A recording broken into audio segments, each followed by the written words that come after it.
I was an amateur. I didn't always hit it as far as I do today. And just like you, I was constantly trying to improve. I chose Titleist then for the same reasons I do now. The new Pro V1 and Pro V1X. Choose the best for your game.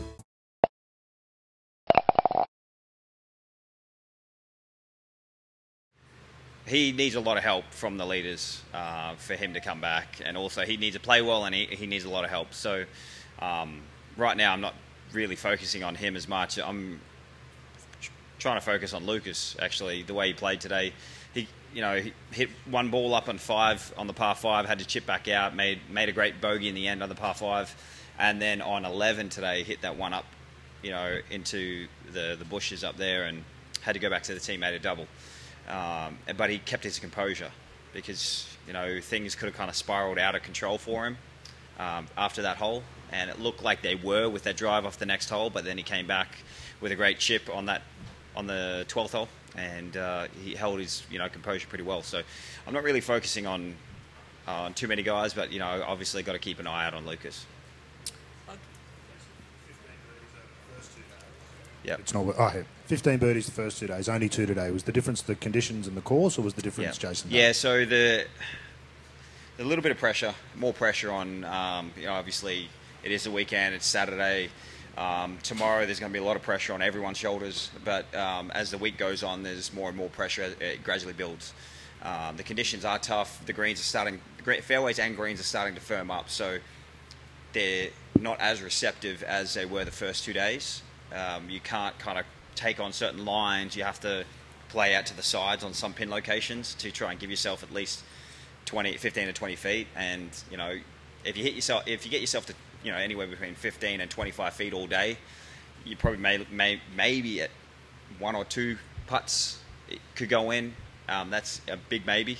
So it's very difficult to hold those putts. So when the course dries out like it has, it's very tough to be aggressive to some of the pin locations. Take 10 for instance. I hit drive down there. The only other thing is to probably hit 2-iron off that tee, give myself a full shot in.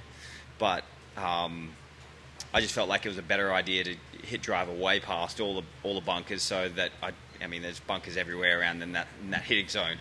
Get driver down there. I actually ended up hitting a fat lob wedge, but one of those. That's the key, is that if you can get yourself down there but not too far, you can have the opportunity to get at the pin.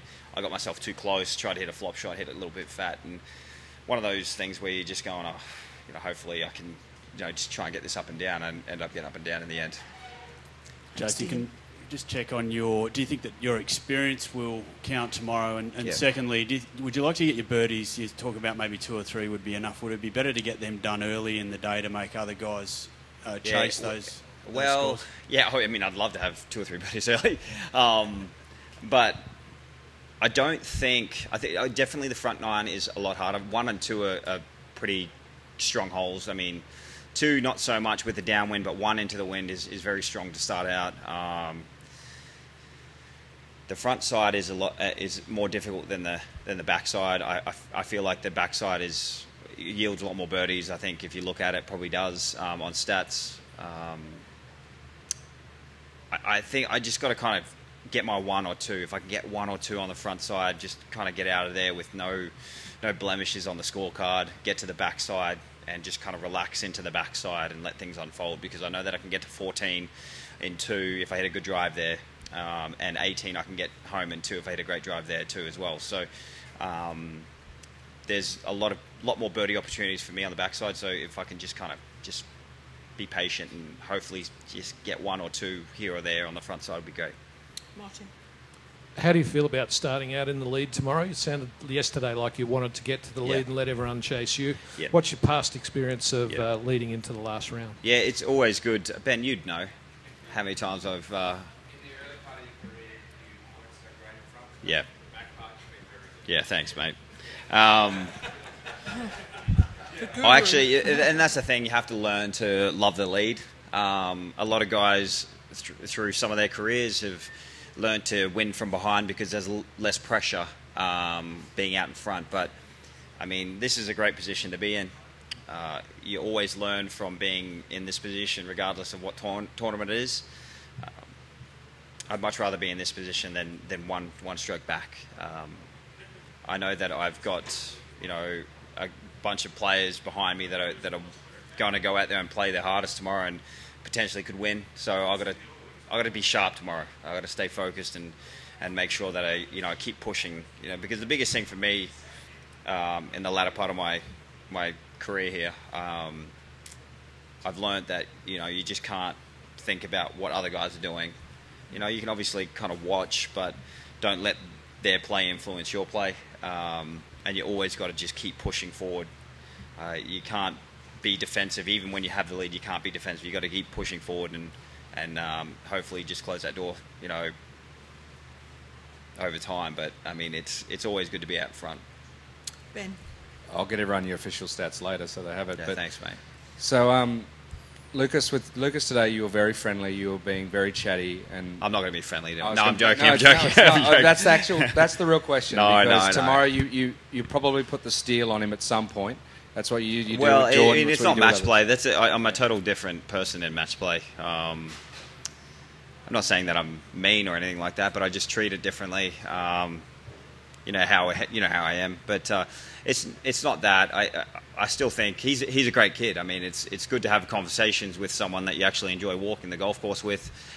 Take your mind off what's going on around. I mean, there's high winds and there's a lot of people out there, which is great. So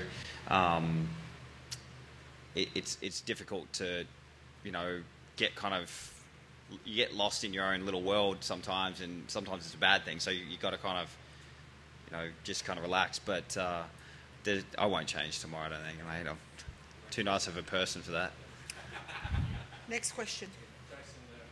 Just alluding to that, actually, I mean, you talked about the pressure of sort of stepping up this weekend and the tougher conditions, but you seem to be grinning your way around the course this week. Is there a bit of a sense of, this could be a week? It's been a while since you've been here. I think I'm just enjoying myself being in the position again.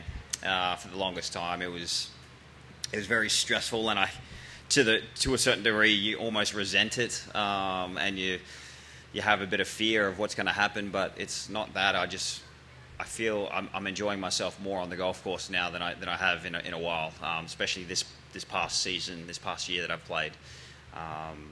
It's fun to be back home. It's fun to be playing in front of the crowds. We've had tremendous crowds out, over Thursday through Saturday, and hopefully it gets bigger tomorrow. But this is my last tournament of the year, so I just turned 30, just a little bit ago, and I said my 30s were going to be better than my 20s, so it'd be nice to be able to start my 30s off with a good win. Last question. Yeah, Jason, cliche question, but how important in this stage of your career would it be to get your hands on the Stonehaven Cup? Yeah. Etch your name, national championship with Norman and co. Yeah, and that's the biggest thing, is if you can look at the names on the cup.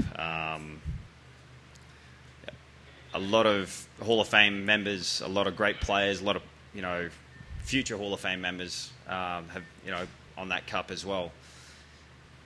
It'd be nice to add my name to that list as well.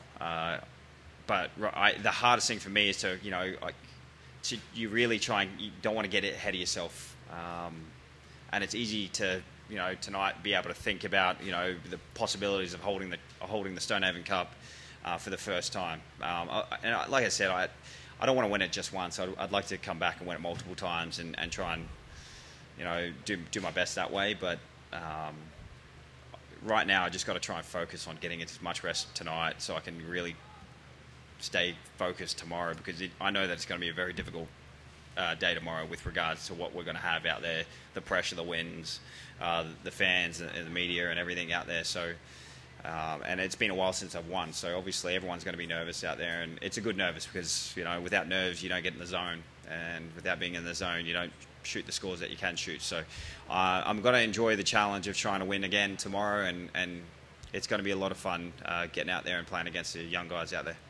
Cheers. Okay, ladies, hold your seats, please, ladies and gentlemen. This is Bud's favourite.